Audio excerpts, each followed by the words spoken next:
Today's video is brought to you by Assiniboia Downs Gaming and Event Center. Be sure to tune into this channel live Mondays at 8 p.m. Eastern for Monday Night Lights, hosted by Trust the Profits. We're checking out the past performances and diving deep into the pedigrees of the Jim Dandy contenders in today's episode of the Pedigree Puzzle.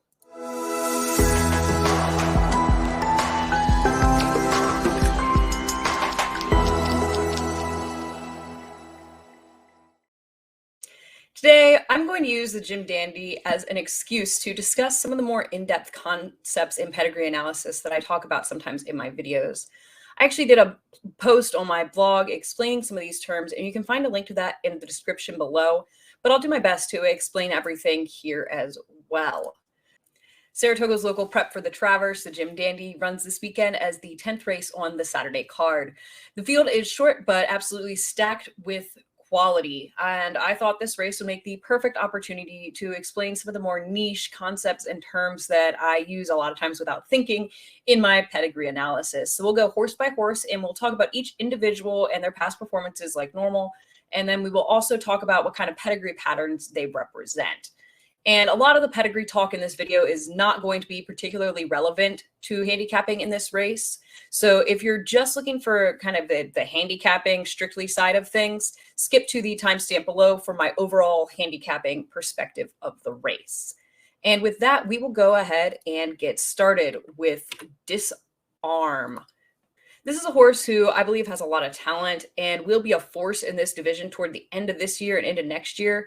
But I'm not 100% convinced he's as good as some of the others in here just yet.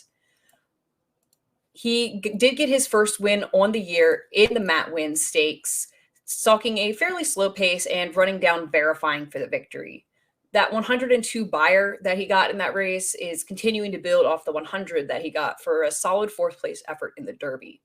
I definitely expect him to run a good race, but I'm not sure that makes him a winner of the Jim Dandy.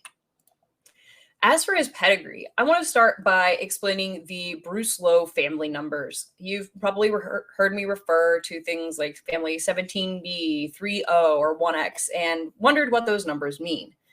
So the family numbers are essentially a surname for a female family. They don't really have significance in and of themselves, but they're just designations of a shared female ancestor.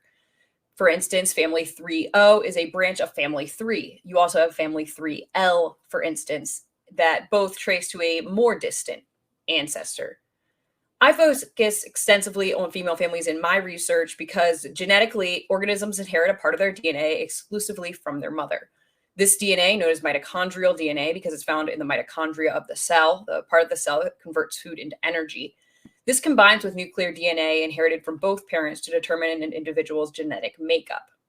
So usually these Lowe families share a single mitochondrial haplotype, although there are some notable exceptions where errors early on in the stud book mean that a single family has multiple genetic haplotypes.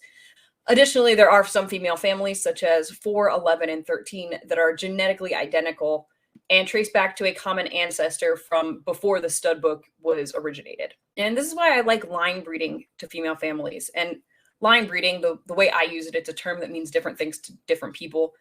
But I use it as inbreeding to a common ancestor outside of the first 5 generations. In theory, by line breeding to a horse's maternal line, known as its tail female line, you're increasing the odds that the horse is inheriting genetic material that works well with its mitochondrial DNA. Mares along the tail female line are referenced by the generation they appear in. For instance, Disarm's third dam is White Jasmine, who we will actually come back to a little bit later in this video. And Gunrunner himself is an example of line breeding to his own tail female line, because his third dam sire, Lifford, comes from the same Lowe family 17B that Gunrunner does. And his second dam sire, Quiet American, was actually also an example of this in a much closer sense. His third dam, Sakio, is also the third dam of his sire, Fabiano. Both Quiet American and Fabiano were out of granddaughters of Sakilo by Dr. Fager. So that's a quick intro to the Lowe family numbers and what they signify. And then we will move on to Forte. This is the reigning 2-year-old champion, and after a foot bruise kept him out of the Kentucky Derby and the Preakness, he came back with a really valiant runner-up effort in the Belmont off that 10-week layoff. In that race, he was closer than usual early and then dropped back to the point that it almost looked like he was done and wasn't going to finish up. But he really resolutely stayed on and came back late to outfinish Tapit Trice, Angel of Empire, Hit Show, and National Treasure and get second on the outside. I think 12 furlongs might have been a touch too far for him, but he's such a classy horse that he pulled through and it didn't really matter. And I don't think he'll have any issues cutting back to 1 1/8 for the Jim Dandy here. And that 100 buyer that he earned in the Belmont ties his lifetime high that he earned in the Breeders' Cup Juvenile. His trainer, Todd Pletcher, suspecting that he's grown a little bit complacent, will be adding blinkers in this race in the hopes of improving his focus. Todd Pletcher wins 19% with first-time blinkers, which is actually a little bit lower than his 21% winners overall on the year. And I mean, I don't know how I feel about this move for a horse like Forte, whose defining trait in his races as of late seems to kind of be that lack of urgency that they're trying to remedy. But I'm not in any position to question Todd Pletcher. If a Hall of Fame trainer thinks that blinkers will help, then they probably will. He certainly seemed a bit more keen in his most recent workout with the blinkers on compared to his past works. So maybe they'll get that kind of urgency and focus that they're looking for here in this race. I believe that Forte is the horse to beat and deserves to be considered one of the leaders of the division, but he absolutely needs to keep proving it here. Assuming the blinkers do put a bit more speed into him, I could definitely see him sitting third or fourth behind horses like Saudi Crown, Hit Show, and Disarm. From a pedigree perspective, Forte is the kind of horse I am always drawn to. His pedigree combines factors that have proven to be successful in the past, and he comes from what I consider to be the deepest female family in the sport, one that actually shares a mitochondrial haplotype with his sire, and that's La Trienne's female family 1X. This female family has been responsible for 4 of the last 5 two-year-old champions. Forte, Corniche, Essential Quality, and Game Winner all trace tail female to La Trienne. And other horses from this family include, but are absolutely not limited to, Smarty Jones, Easy Goer, Buck Passer, Mineshaft, Princess Rooney, and Munnings. I could and probably will eventually make a video discussing this family in depth, but for now, just know that there's a reason La Trienne is considered one of the most important broodmares of the 20th century. Her family is still extremely relevant in the modern era, and Forte is just the latest example of outstanding talent from that family. And aside from his female family, I love the Medaglia d'Oro Blame Cross that he has here.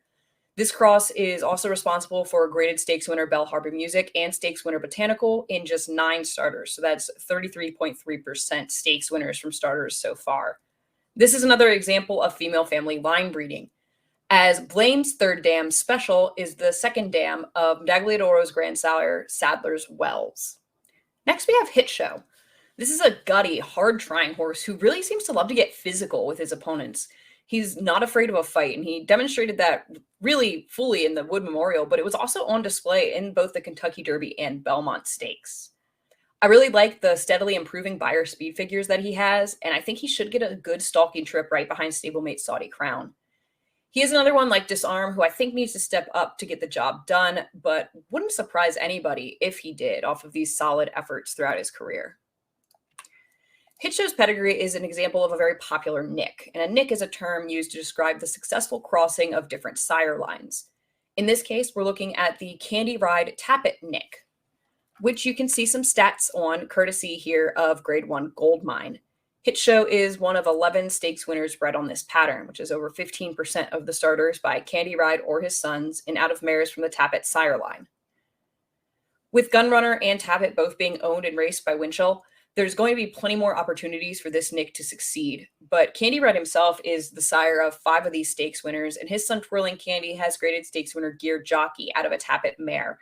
So it's not as if Gunrunner is carrying this cross on his own.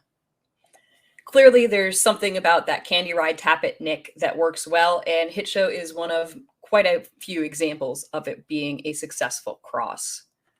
Now we move on to the second Brad Cox runner, Saudi Crown. This is the new shooter in the division. He's coming off of a gritty runner-up effort in the Dwyer Stakes, where he set a quick pace and just got beaten by the very highly regarded Fort Bragg. He never quit in that race, and the 106 buyer that he earned for that effort is the highest lifetime in the entire field. With only 3 starts, there's certainly plenty of reason to expect continued improvement, but there's also reason to wonder if he might regress a little bit off such a tough effort. This was a $240,000 two-year-old in training, and his dam was unraced, but his second dam was a graded stakes winner, and his third dam was a graded stakes winner as well. Kentucky Derby winner Always Dreaming has been a bit of a letdown at stud. He was the 18th ranked first crop sire and is currently 14th on the second crop sire list. He stretches out an extra furlong here, which is always a bit of a question mark, but being by a Kentucky Derby winner and out of a Tappet mare, you'd think on its own that a 1.125 wouldn't be an issue. However, this is a major class test, which makes that extra furlong that much more difficult on a horse. By far, this is the fastest early horse in the field, and he could definitely be dangerous if his opponents let him get to an early lead, but personally, I don't think I need him in this spot today. Saudi Crown is a perfect illustration of the term sex-balanced inbreeding, which is inbreeding to a son and a daughter of a key ancestor. Inbreeding is denoted in this 5-cross pedigree by the colored tabs next to the ancestors. And so you can see that Saudi Crown is inbred to Unbridled 4x4, meaning that Unbridled appears in the 4th generation on the top and bottom of the pedigree, via a son, Empire Maker, and a daughter, Tap Your Heels.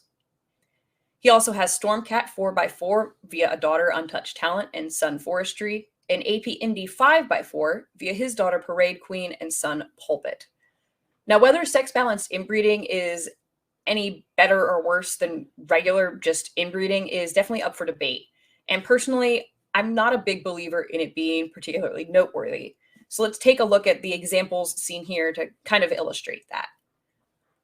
All inbreeding to Unbridled produces 4.2% stakes winners.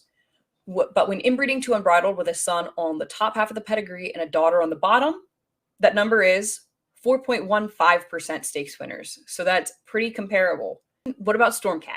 Inbreeding to Stormcat produces 3.7% stakes winners. How about inbreeding to Stormcat with a daughter on the top half of the pedigree and a son on the bottom? 3.75%. All inbreeding to AP Indy produces 3.26% stakes winners. Crossing a daughter of AP Indy over a son produces 3.28% stakes winners. So overall, it's remarkable how similar it is, regardless of whether it's a sex-balanced inbreeding or not.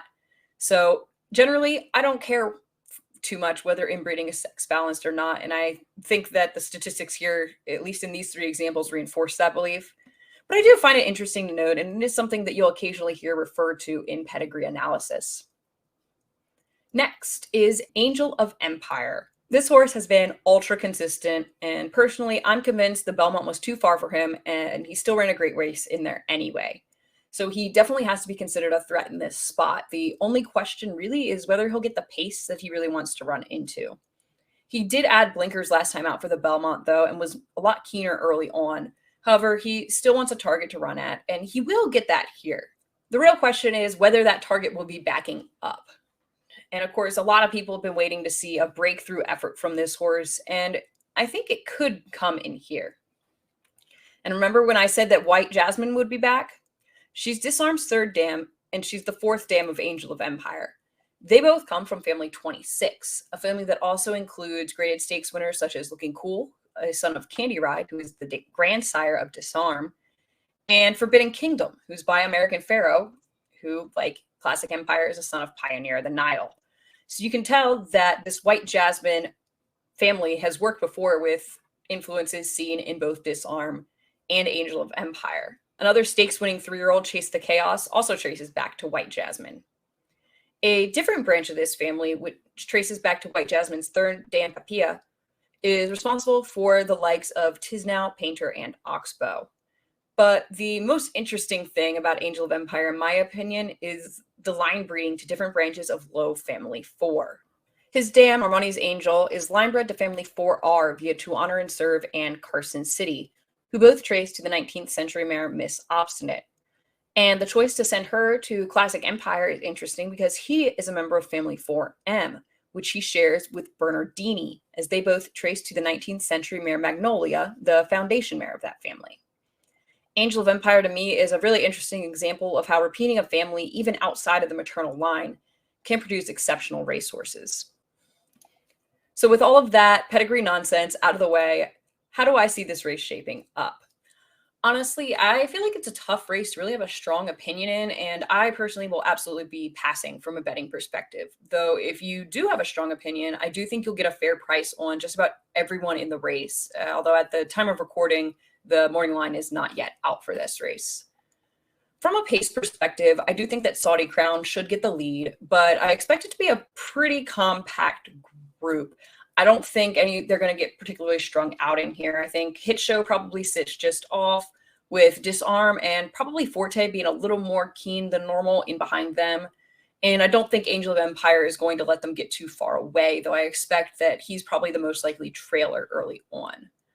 I expect Disarm to run really big in here, but I'm not really sure he's quite good enough yet.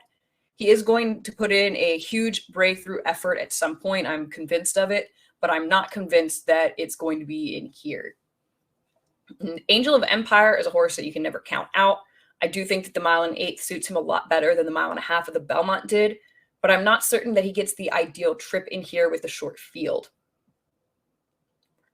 Hit Show is gutty and talented, and I certainly have respect for him, but I feel pretty safe going against him here. I just don't think he's quite on the level of the top horses here. And Saudi Crown might be as good as that monster figure in the Dwyer. He should get the lead pretty easily. But I think that every horse in here is as good or better than Fort Bragg, who he got beat by in the Dwyer. And between the depth of competition and the extra furlong, I expect him to regress a little bit off of that big effort last time. So having said that, I like Forte on top. I know that his lifetime high buyer of 100 is actually the 4th highest in the field, but he's not a horse who does more than he has to, hence the addition of blinkers. And I think he's simply the best horse in the group. I expect him to improve second off the layoff. And even though I'm a little bit worried about the addition of blinkers, it's just something that I feel like tends to indicate that they're looking for something different. And to me, Forte has really done everything that's been asked of him. So I just worry that it could take away some of his ability as a horse who is very good at monitoring the field around him. But again, I'm trusting in Todd Pletcher. He's seeing what he wants to see out of him with the equipment change. And I think that provided that he's the same horse or even better with blinkers than he's been without them, I think he asserts himself as the clear leader of the division in this race. So that is how I see the Jim Dandy shaping up. Let me know who you like in this race and what you thought of the deeper dive sort of into the pedigree side of things. Is that something you'd be interested in seeing more of, or are you mostly interested in pedigree angles that are strictly relevant to handicapping? If you are someone who's interested in that kind of pedigree deep dive, you should definitely check out my blog, Hawkstone Bloodstock, which you can find a link to in the description. I have a pedigree primer on there that covers a lot of what I talked about in this video, as well as articles diving deep into the pedigrees of some horses in this race, like Angel of Empire and Forte. So if you like that aspect to my videos, you should definitely check that out. Make sure to like and subscribe so you can stay up to date on all of the great content we have coming out here on the channel. And until next time, thanks for watching, and I will see you in the next video.